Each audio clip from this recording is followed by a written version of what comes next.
Let's try to solve this problem. Simplify the following. So let's start with 1,285,679 raised to the 0 power.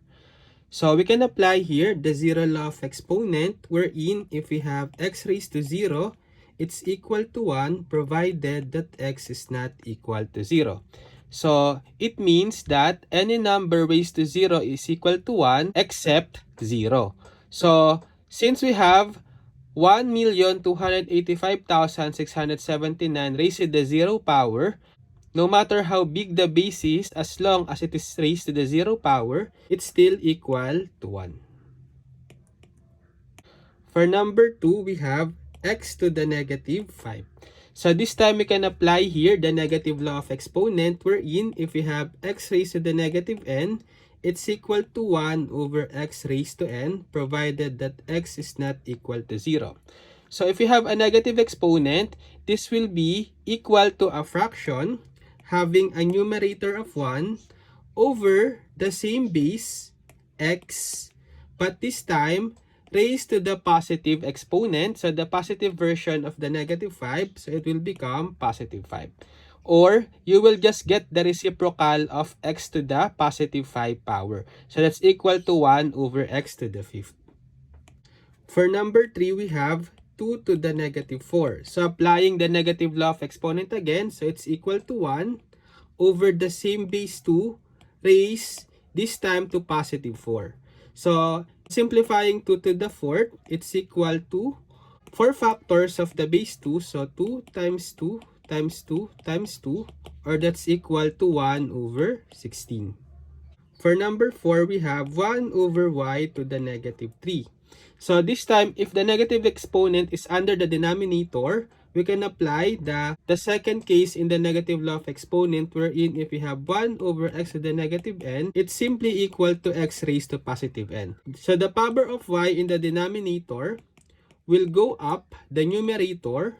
So we will have the base y, but this time it is now raised to the positive version of the negative exponent, negative 3. So it will become y to the positive 3 power. For number 5, we have 1 over 3 to the negative 2. So applying the same rule on the previous problem. So since the base 3 has a negative exponent under the denominator, it will go up the numerator. So we have 3 raised to, this time, the positive exponent 2. So if we simplify this further, 3 square means 2 factors of the base 3. So we have 3 times 3, or simply 9.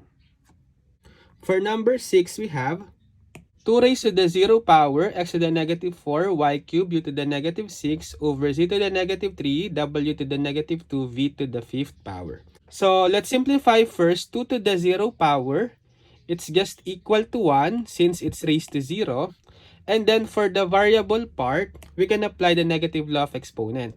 So all the variables with negative exponent on the numerator will go down the denominator having a positive exponent, while all the base on the denominator having a negative exponent will go up the numerator but with a positive exponent now.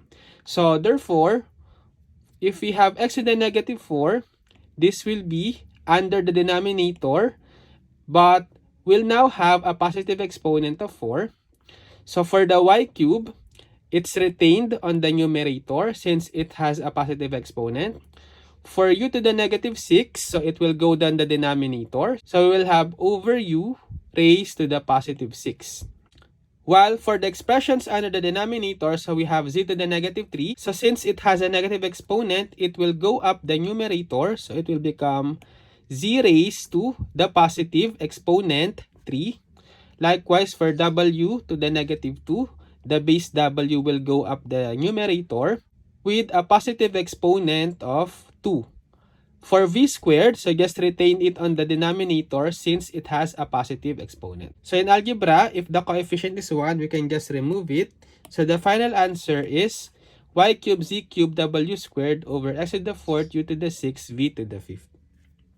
For number 7, we have 20x to the negative 5, y squared, z to the 9, w to the 7, over 4x squared, y cubed, z to the 9, w to the 4th. So we can divide first the coefficients, the constant. So 20 divided by 4, it's equal to 5. And then for the same base x, we can divide applying division law of exponents. So copy the base x and then subtract the exponent. So we will have negative 5 minus 2. Or negative 5 minus 2, it's equal to negative 7. While for the same base y, so copy the base y and again subtract the exponents. 2 minus 3, or that's equal to negative 1. Doing the same with the same base z, copy the base z and subtract the exponent. So we have 9 minus 9 or 0. Lastly, for the same base w, copy the base w and subtract the exponent. 7 minus 4 or that's equal to 3. Applying negative law of exponent, we will have 5 over x to the negative 7 will be under the denominator. So copy the base x raised to the positive 7. Y to the negative 1 will be under the denominator. So copy the base 1 raised to the positive 1 exponent or simply y. Z to the 0, it's equal to 1 since it's raised to 0. Then just retain this w cube on the numerator since it has a positive exponent. So simplifying 5 times 1, it's just equal to 5. So we will have 5w cube over x to the 7th y as the final answer. Okay, so now it's your turn. So try to solve this problem and just comment your answers.